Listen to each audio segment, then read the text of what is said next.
Sir 7ஆம் இடத்துல சனி பகவான் இருந்தால் என்ன அப்படின்னா, உங்களுடைய கணவனோ மனைவியோ கொஞ்சம் பார்த்தீங்கன்னா, ஏழ்மையான நிலைமையில இருக்கிறவங்கள நீங்க கல்யாணம் பண்ணிக்கலாம் அப்படின்னு சொல்லலாமா? சொல்லலாம். இவங்க பார்க்கறது கொஞ்சம் ரிச்சா பார்ப்பாங்க. இல்ல சார், கொஞ்சம் வயது வித்தியாசம் கொஞ்சம் இருக்கும் சார். உங்கள விட வயது மூத்தவர்களாக ஒரு தோற்றம் பார்த்தீங்கன்னா, ஒரு கணவனுக்கோ மனைவிக்கோ வயது மூப்பு அதிகமாக இருக்கக்கூடிய ஒரு மனைவி உங்களுக்கு வரன் வருவதற்குண்டான தன்மை இருக்குமா அப்படின்னா இருக்கும்.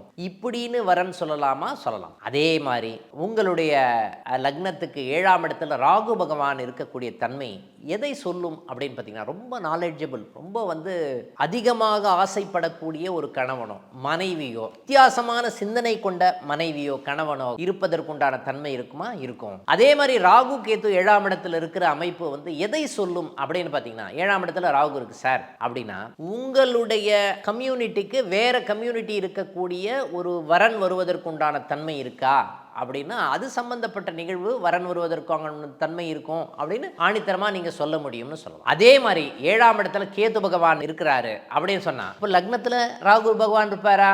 உங்களுடைய மனப்பான்மை ஆட்டோமேட்டிக்கா பெரிய ஒரு ஆசை ஜாஸ்தியாக இருக்கக்கூடிய தன்மை இருக்கும். நீங்க ஆசை மிக்கவர்களாக இருந்தால் பொருளாதாரம் சம்பந்தப்பட்ட விஷயத்துல ஜாலியா இருக்கணும், ஹாப்பியா இருக்கணும், சந்தோஷமா இருக்கணும், அதை பண்ணணும் இது பண்ணணும்னு ஒரு பொருளியல் சம்பந்தப்பட்ட ஆசையில ஜாஸ்தியா இருப்பீங்க. ஆனா அவங்களுடைய நிகழ்வுகள் நான் பக்திமயமா இருக்கணும், விரக்தி மனப்பான்மை அதிகமாக இருக்கக்கூடிய ஒரு கணவனோ மனைவியோ, இல்ல பக்திமயமான கணவனோ மனைவியோ வருவதற்குண்டான தன்மை அப்படின்ற நிகழ்வு இருக்கா? இருக்குன்னு சொல்லலாம். இன்னும் டீட்டெயில்டா அடுத்தடுத்த வீடியோல பார்ப்போம் நம்ம. ஓகேங்களா? நன்றி.